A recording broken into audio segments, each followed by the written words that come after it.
আসসালামু আলাইকুম রহমতুল্লাহি অবরাকাতুহ।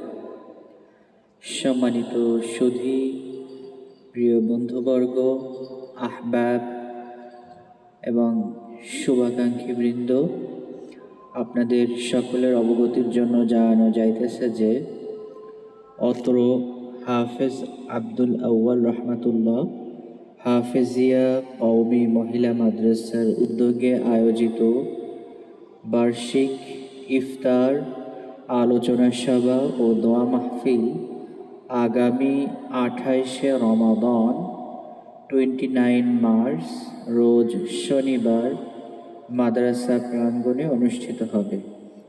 উক্ত অনুষ্ঠানে সকল শিক্ষার্থীবৃন্দ ও তাদের অভিভাবক, মাদ্রাসার শুভাকাঙ্ক্ষী ও অত্র এলাকাবাসী সকলে আমন্ত্রিত।